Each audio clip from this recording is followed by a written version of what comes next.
ITR 3 को हम शुरू करते हैं। बहुत ही सिंपल प्रोसेस है। ITR 2 में जितनी चीज़ें होती हैं वो सारी ITR 3 में होती हैं और इसके साथ साथ जो है ITR 3 में आपके पास बिजनेस एंड प्रोफेशन का इनकम डिस्क्लोज़ करने का भी ऑप्शन होता है। तो आपको लॉगिन कर लेना है अपने प्रोफाइल पे। लॉगिन करने के बाद से आपको ऐसा यूज़र इंटरफेस दिखेगा। यहाँ से करंट असेसमेंट ईयर चूज़ करना है, online mode and then continue. Start new filing पे क्लिक करेंगे। इंडिविजुअल HUF अदर्स में से सिर्फ इंडिविजुअल को सेलेक्ट करेंगे और प्रोसीड कर लेंगे। अब आपके पास ऑप्शन आता है कि आप कौन सा ITR फॉर्म चूज़ कर रहे हैं। ITR 3 चूज़ कर लूँगी मैं। प्रोसीड विथ ITR 3, यहाँ पे मैं ओके कर दूँगी इसको।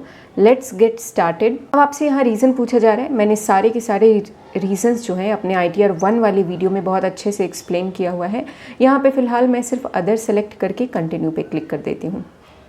अब आपसे आएगा कि आपके ऊपर जो भी स्केड्यूल एप्लीकेबल है वो आप सेलेक्ट कर लीजिए। पहले हम इनकम में जाएंगे। इनकम में हमारे पास जो भी एप्लीकेबल होगा, जैसे आज हम सैलरी डिस्कस कर रहे हैं तो हम सैलरी में यहाँ सेलेक्ट कर लूँगी। मैं यहाँ अपना कैपिटल गेन और ये 112A भी सेलेक्ट कर लूँगी। अदर सोर्सेज भी है, SI और ये वाला, ये मैं अनटिक कर दूँगी। इसके अलावा मैं अपने अगले आइटम पे आती हूँ, बिज़नेस वाले आइटम पे आऊँगी। तो मैं ये बिज़नेस प्रोफेशन वाला जो आइटम है वो इसलिए सेलेक्ट कर रही हूँ क्योंकि मेरे पास सिर्फ फ्यूचर एंड ऑप्शन की डिटेल है और फ्यूचर एंड ऑप्शन की डिटेल होने की वजह से जो है मैं ITR 3 फाइल कर रही हूँ। अब ये जो मैंडेटरी वाला ऑप्शन है, इसमें आप टिक करें नहीं टिक करें कोई फ़र्क नहीं पड़ता है। तो मैंडेटरी को मैं वैसे ही छोड़ दूँगी और मैं देखूँगी कहीं कोई जो मैंडेटरी नहीं है वो तो टिक नहीं हो गई है, नहीं ऐसी कोई बात नहीं है, तो मैं इसको छोड़ देती हूँ। डेप्रिसिएशन पे आऊँगी, मुझे अनअब्जॉर्ब डेप्रिसिएशन की डिटेल डालनी नहीं है, छोड़ देती हूँ। डिडक्शन पे आती हूँ। डिडक्शन पे आने के बाद से न्यू रिज्यूम में हम फाइल कर रहे हैं, ये सब एप्लीकेबल होगा नहीं, मैं पर्सनली अनटिक कर दूँगी। और चैप्टर 6 से अगर आपको लगता है कि आपके ऊपर चैप्टर 6 से का डिडक्शन यहाँ पर कहीं थोड़ी बहुत भी आप ले सकते हैं तो आप इसको सेलेक्ट कर दीजिए। आगे बढ़ते हैं। टैक्सेस पे आऊँगी। टैक्सेस में जो है ये तीनों तो मैंडेटरी हैं, इसको मैं अनटिक कर दूँगी ESOP वाले पार्ट को। और अदर्स में आकर के मैंडेटरी वाले पोर्शन को मैं छोड़ दूँगी। इसके अलावा मैं उसको टिक करूँगी जो मेरे ऊपर एप्लीकेबल हो, और अगर कुछ मेरे ऊपर एप्लीकेबल नहीं होगा तो मैं उसको अनटिक कर दूँगी। तो मैं AMT को यहाँ पे अनटिक कर देती हूँ, मुझ पर तो एप्लीकेबल नहीं है और ये टिक आ रहा था। और अब जो है सिलेक्शन के बाद मैं इसको कंटिन्यू कर दूँगी। कंटिन्यू करूँगी तो आपके पास बहुत सारे क्वेश्चंस आएंगे, आपको स्किप क्वेश्चन कर देना है, इस मैसेज को ओके कर देना है। अब शुरू करते हैं जनरल इन्फॉर्मेशन से। पार्ट ए, पर्सनल इन्फॉर्मेशन और कॉन्टैक्ट डिटेल्स, ये आपको खुद ही फिल कर लेना है। मैं शुरू करती हूँ फाइलिंग स्टेटस से। यहाँ पे आपसे सबसे पहला सवाल पूछा जा रहा है कि ड्यू डेट क्या है फाइलिंग रिटर्न ऑफ इनकम। 31 अगस्त में सेलेक्ट करूँगी।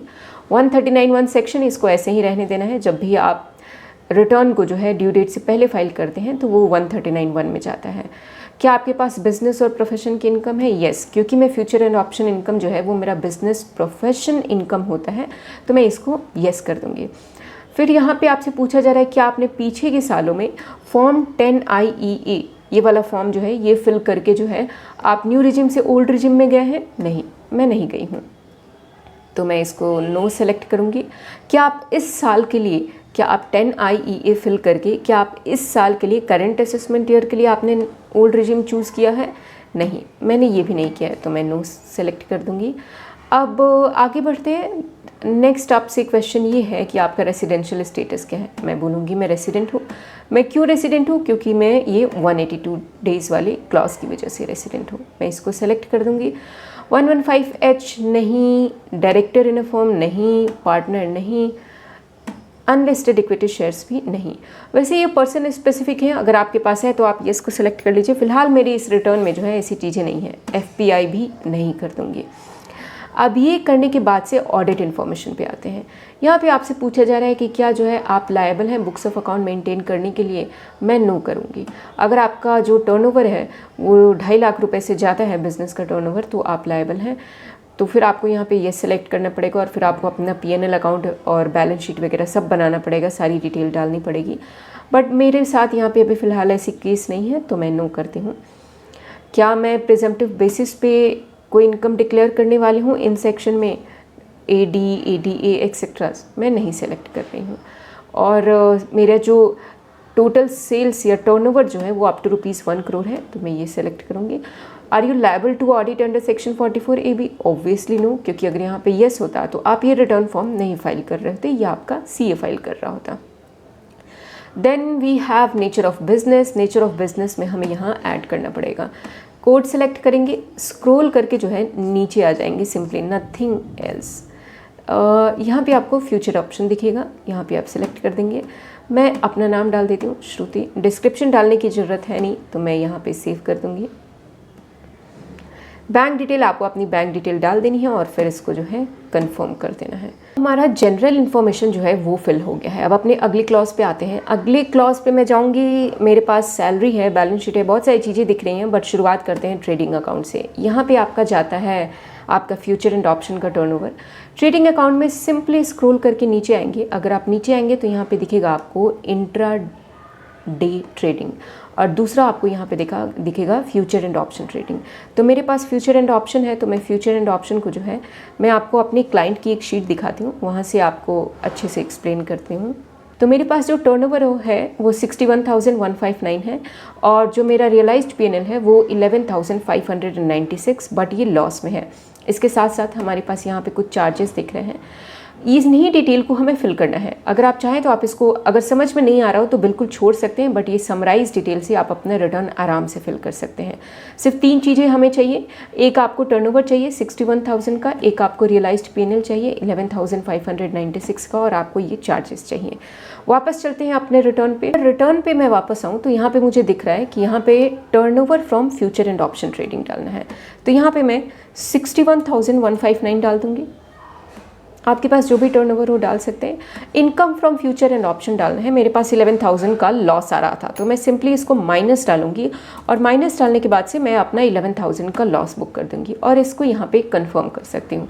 बट अगर आपको लग रहा है कि मेरे पास और भी मैंने एक्सपेंसेस किए हैं इस इनकम के लिए, तो यहाँ पे आपको डायरेक्ट एक्सपेंसेस दिखेंगे। डायरेक्ट एक्सपेंसेस में आप जो भी चाहें नेचर ऑफ डायरेक्ट एक्सपेंसेस, जैसे अगर आपने कोर्स परचेज़ किया है तो कोर्स यहाँ पे क्लिक करके और फिर यहाँ पे आप अपना कोर्स का अमाउंट डाल सकते हैं कि आपने जो है 1000 रुपीज़ जो है वो कोर्स के लिए खर्च किया था, या फिर और जो बाकी सारे ब्रोकरेज ट्रांजेक्शन्स, ब्रोकरेज चार्जेस या अदर चार्जेस जो आते हैं आपके एक्सेल शीट में, आप ऐड एंड अदर कर करके वो सारी डिटेल भी डाल सकते हैं। फिलहाल मैं यहाँ पर कुछ और नहीं डालने वाली हूँ, यहाँ पर मैं सिंपली इसको कन्फर्म कर दूँगी। इसको कंफर्म करने के साथ ही यहाँ अगर आप ऊपर आएंगे तो ट्रेडिंग अकाउंट मेरा कंफर्म हो गया। मैं अपने ट्रेडिंग अकाउंट को फिल कर चुकी हूँ, कोई दिक्कत नहीं है मेरे ट्रेडिंग अकाउंट में, मतलब मेरा फ्यूचर एंड ऑप्शन का इनकम मैंने शो कर दिया। अब अगर सैलरी पे जाऊँ, मैं दूसरा अपना स्केड्यूल उठाने वाली हूँ, ये सैलरी वाला जो है आराम से आपके फॉर्म 16 या 26 ईयर से ये अमाउंट खुद ही उठ के आता है। अगर नहीं आ रहा है तो आप यहाँ पे क्लिक करके ऐड एंड अदर करके जो है आप अपने nature of employer, name of the employer, nature of the employer, ये सारी डिटेल डाल करके भी आप अपना सैलरी का डिटेल डाल सकते हैं। सैलरी का डिटेल मैं फ़िलहाल इसको यहाँ कंफर्म कर देती हूँ। ये सिंपल है, जैसे आप ITR 1 में फिल करते हैं वैसे ही यहाँ पे भी सैलरी का डिटेल आ जाएगा। अब अगला स्केड्यूल जो है वो हम पिक करने वाले हैं इनकम फ्रॉम अदर सोर्सेज का। तो अदर सोर्सेज पे मैं क्लिक करूँगी। अदर सोर्सेज पे क्लिक करने के बाद से मुझे 8,518 रुपीज़ यहाँ पे दिख रहा है, जिसमें डिविडेंड और इंटरेस्ट आ रहा है। तो मोस्टली आपके 26 AS या फिर आपके AIA से करेक्ट ही आ रहा होता है। आपको करना क्या है, सिंपली आपको आपके पास जो भी एविडेंसेस है उनसे आपको चेक कर लेना है कि अमाउंट सही आ रहा है या नहीं। बट अगर आपको कुछ गलत लग रहा है तो आपको यहाँ पे एडिट पे क्लिक करना है और आप जो भी अमाउंट डालना चाहते हो, डिविडेंड चेंज करना चाहते हो या फिर आप इंटरेस्ट चेंज करना चाहते हो, आप आराम से उसको चेंज भी कर सकते हैं। मैं यहाँ पे मेरी वैल्यू सही आ रही है तो मैं यहाँ पे सिंपली बैक चली जाती हूँ। बैक जाने के बाद से मैं इसको 8518 को कंफर्म कर दूंगी। अब देखिए, अब यहाँ पे जैसे ही मैंने कंफर्म किया, ये मुझसे एक चीज़ पूछ रहा है, ये पूछ रहा है कि आपका जो डिविडेंड रिसीव हुआ है आप उसका क्वार्टरली ब्रेकअप दीजिए। तो जब भी आप ITR 3 फॉर्म फाइल करने बैठे उसके पहले आप डिविडेंड का, कैपिटल गेन का क्वार्टरली ब्रेकअप बना लें। और ब्रेकअप जो है आपका इस तरीके से होगा, अप टू 15th जून आपने कितनी कमाई की है, from 16th June to then 15th सितंबर जो है आपके डिविडेंड आपको कितना मिला हुआ है, and then next and then next and then next 16th March to 31st March. तो इस तरीके से आपको पहले अपना ब्रेकअप बना लेना है और ब्रेकअप बना लेने के बाद से रिटर्न फॉर्म फाइल करने बैठना है। तो मैं फ़िलहाल अभी यहाँ पे कोई रैंडम अमाउंट डालती हूँ, 35 जैसे मेरा डिविडेंड जो है वो यहाँ पे दिख रहा था। आपको ध्यान रखना है कि एक भी अमाउंट का इधर उधर नहीं होना चाहिए। 334, तो मुझे 334 को कंसिडर करना है। तो जैसे जो है मैं यहाँ पे 300 डाल देती हूँ और मैं फिर बोल रही हूँ, फिर मुझे मिले 34 रुपीज़ और बाकियों में जो है, बाकी जो टाइम पीरियड के लिए है वो मुझे 0 मिला है। तो मैं इसको यहाँ पे अब कंफर्म कर दूँगी। और ये जो डेटा है, ये जो आपका डिविडेंड वाला डेटा है, आप ज़ीरोधा या फिर कोई और जो भी आप ऐप यूज़ करते हो, आप डाउनलोड सेक्शन में जाइए। डाउनलोड सेक्शन में जाने के बाद से आपको टैक्स, पीएनएल, डिविडेंड रिपोर्ट ऐसे ऐसे करके आपको डाउनलोड करने को रिपोर्ट आता है। आप वहाँ से आराम से ये रिपोर्ट डाउनलोड करके अपने ये डिटेल भी भर सकते हैं। अब हमने अदर सोर्सेज फिल कर लिया। अब मुझे लगता है अब हमें थोड़ा सा कैपिटल गेन डिस्कस कर लेना चाहिए। कैपिटल गेन पे मैं क्लिक करूँगी, ये मैसेज ओके कर देती हूँ। शॉर्ट टर्म कैपिटल गेन, मैं अज्यूम कर रही हूँ कि आपने जो है शेयर्स बेचे हैं जो कि शॉर्ट टर्म कैपिटल गेन वाले हैं। इसको क्लिक करना है। यहाँ पे जो है आपको ये 3rd नंबर वाले ऑप्शन पे क्लिक करना है, ऐड अनदर पे क्लिक करना है। यहाँ पे आपको सेक्शन सेलेक्ट करना है 111A।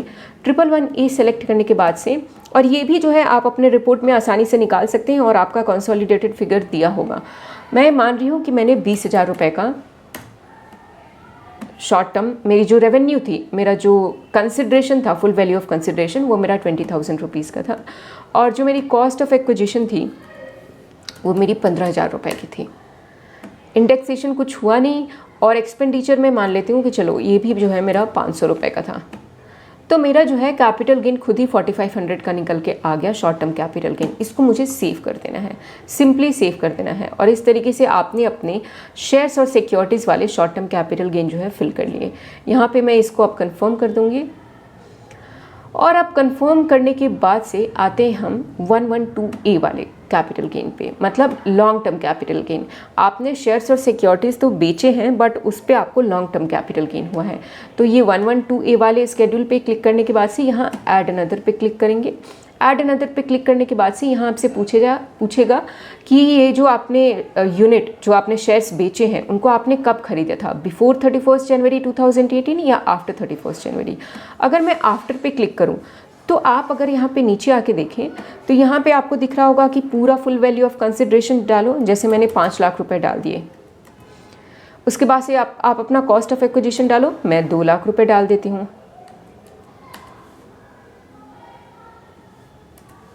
ठीक है। और उसके बाद से मुझे कैपिटल गेन यहाँ पे निकल के आ गया। मैं एक्सपेंडिचर अगर आपको कुछ डालना हो तो आप यहाँ पे डाल सकते हैं, नहीं तो आप छोड़ सकते हैं अगर आपको कुछ नहीं डालना हो। लेकिन मैं आपको दिखाना चाहती हूँ, अगर आपने 31 जनवरी सेलेक्ट किया तो आपको कंसोलिडेट करके फिगर डालने को आ रहा है। लेकिन अगर आप इसको चेंज करें ऑन और बिफोर 31 जनवरी 2018, तो फिर आपको कंसोलिडेट फिगर नहीं डालना पड़ेगा। फिर आपको एक एक शेयर का ट्रांजैक्शन जो है, उसका परचेज प्राइस क्या था, कितना नंबर ऑफ शेयर आपने खरीदा था, कितना नंबर ऑफ शेयर आप बेच रहे हैं, ISIN कोड, ये सब डाल करके तब आपको ये रिटर्न फिल करना पड़ेगा। तो मैं फ़िलहाल जो है, मेरे ऊपर इस रिटर्न में जो है आफ्टर 31 जनवरी जो है ये वाला क्लॉज एप्लीकेबल था। इसी वाले क्लॉज को मैं चूज़ करूँगी एंड ये फुल वैल्यू ऑफ कंसिडरेशन यहाँ पे 5 डाल देती हूँ। मैं इसको सेव कर दूंगी। ये मेरा short term, long term capital gain मैंने आपको समझा दिया। कंफर्म कर दूंगी इसको। अब यहाँ से अगर हम देखना शुरू करें, मैंने अपना जनरल इन्फॉर्मेशन जो है वो भर दिया है।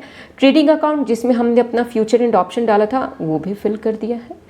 इसके अलावा सैलरी तो जैसे मैं आपको बता रही थी, जैसे आप ITR 1 फिल करते हैं तो वहाँ पे जैसे सैलरी आती है, वहाँ यहाँ भी वैसे ही बिल्कुल सैलरी आ जाएगी। कैपिटल गेन, यहाँ पे शॉर्ट टर्म कैपिटल गेन हमने डाला था, और 112A में जो है आपने शेयर्स बेचे हैं but long term capital gain हुआ है, तो ये 112A आपने डाल दिया। अदर सोर्सेज में आपकी डिविडेंड और इंटरेस्ट वाली इनकम आ रही थी, तो आपने अपना इनकम जो है सारा शो कर दिया। अब आपको करना क्या है, एक एक स्केड्यूल को खोलना है। जैसे बैलेंस शीट को, बैलेंस शीट में थोड़ी सी डिटेल आती है भरने को। आपने regular books of account maintain किया नहीं है तो आपको ये सोर्सेज ऑफ फंड और एप्लीकेशन ऑफ फंड में कुछ नहीं करना है। सिर्फ यहाँ पे आना है, सन्ड्री डेटर 0 कर दें, क्रेडिटर, स्टॉक, ये सब 0 कर देना है। हमारे पास तो ऐसी कोई चीज़ें हैं नहीं। कैश का बैलेंस आप जो चाहे डाल सकते हैं। 15,000 रुपये मैं यहाँ पे डाल रही हूँ और यहाँ पे डाल के कंफर्म कर दूँगी। और बस इतना ही काम करना है आपको अपने बैलेंस शीट वाले स्केड्यूल में। मैन्युफैक्चरिंग अकाउंट में अगर मैं आऊँ तो मुझे कुछ नहीं करना है, मेरा कोई डेटा ही नहीं है, मैं इसको कन्फर्म कर दूँगी। अब आगे बढ़ते हैं। हमारे पास क्या है, PNL मैंडेटरी है ये अगर आपने देखा हो तो जो हमने 12,596 ये आ रहा है आपका फ्यूचर एंड ऑप्शन का जो लॉस हुआ था, वही आपके ट्रेडिंग अकाउंट से अब यहाँ पे PNL अकाउंट में क्रेडिट हो रहा है। तो 12,596 इसी अमाउंट को ऐसे ही रहने देंगे और कोई डिटेल डालनी नहीं है, इसको सिंपली जो है कंफर्म कर देंगे। कंफर्म करने के बाद से बिजनेस प्रोफेशन, यहाँ पे भी वही सेम अमाउंट आ रहा होता है, तो यहाँ भी कंफर्म कर देंगे। तो हमने ये सब तो फिल कर लिया। अदर इन्फॉर्मेशन, अगर आपके पास कोई है अदर इन्फॉर्मेशन तो आप डालिए, नहीं तो यहाँ पे सिंपली कंफर्म कर दीजिए। और ये जो CYLA करंट ईयर का लॉस है, ये ब्रॉड फॉरवर्ड लॉस है, ये सारे जो लॉसेस हैं ये आपके जो इनकम टैक्स की यूटिलिटी है ये खुद ही कैलकुलेट कर लेती है कि आपके कितने लॉसेस सेटअप हो रहे हैं, क्या हो रहा है। तो ये खुद ही कैलकुलेट हो जाएगा आपके पास से, आपको कुछ करना नहीं है। बट अगर आपको कोई डेटा रॉन्ग लग रहा है, स्टिल आपको कोई रॉन्ग लग रहा है, तो आप यहाँ पे येस करके जो भी अमाउंट चाहे उसको आप चेंज भी कर सकते हैं, एडिट भी कर सकते हैं। फिलहाल मैं इसको कंफर्म कर देती हूँ। मोस्टली ये सही ही कैलकुलेट होता है। BFLA कंफर्म कर दूंगी, बस आपको एक बार देख के खोल के कंफर्म कर देना है। CFL, अगर आपके पास पुराने कोई लॉसेस हैं तो आप ये लॉसेस यहाँ पे लिख सकते हैं, अदरवाइज आपको इसको सिंपली कंफर्म कर देना है। रिटर्न कंप्लीट एक्यूरेसी के साथ फिल करना चाहते हैं तो आप हमारी सर्विसेज ले सकते हैं। आप कांटेक्ट कर सकते हैं ईमेल आईडी के थ्रू या फिर इंस्टाग्राम पे DM कर सकते हैं। सारा डिटेल जो है वो इस वीडियो के डिस्क्रिप्शन बॉक्स में मेंशन है। कंसल्टेंसी भी ले सकते हैं, उसके लिए भी फॉर्म अवेलेबल है वीडियो के डिस्क्रिप्शन बॉक्स में। एक बार डिस्क्रिप्शन बॉक्स जरूर चेक कर लें। AMTC की बात करूं तो इसको भी मैं खोलूंगी और मैं बस सिंपली कंफर्म कर दूंगी। चैप्टर 6 से डिडक्शन, हमारे पास कोई डिडक्शन है नहीं न्यू रिजीम में शो करने का फ़िलहाल, तो मैं उसको भी खोल के कंफर्म किया। टैक्स पार्ट पे आते हैं। टैक्स आपको देख लेना है, कैलकुलेट कर लेना है, उसके बाद से कंफर्म कर देना है। टैक्स पेड, अगर आपका कुछ पेमेंट बनता है तो पे कर देना है, ये मैं यहाँ पे कंफर्म कर दूंगी। और computation of total tax liability now confirm कर दिया। और बस आपने कुछ इस तरीके से जो है, अगर आपके पास लायबिलिटी बनती है तो आप पे कर दीजिए, रिफंड तो आपके पास सिंपली आ ही जाएगा। मैंने रिटर्न जो है पूरी तरीके से फाइल कर दिया है, अब मैं वेरीफाई कर दूंगी प्रोसीड ऑफ वेरिफिकेशन पे जा करके। और इसी तरीके से जो है आपका रिटर्न फाइल होता है। ITR 3, ITR 1 से लेकर के 4 तक की वीडियोस ऑलरेडी मेरे जो है चैनल पे पड़ी हुई हैं, तो आप उसको भी एक बार चेक करें। एंड आई होप कि आपको ये वीडियो समझ में आई होगी, और अगर आपको ये इन्फॉर्मेशन यूज़फुल लगा हो तो आप अपने फ्रेंड्स और फैमिली के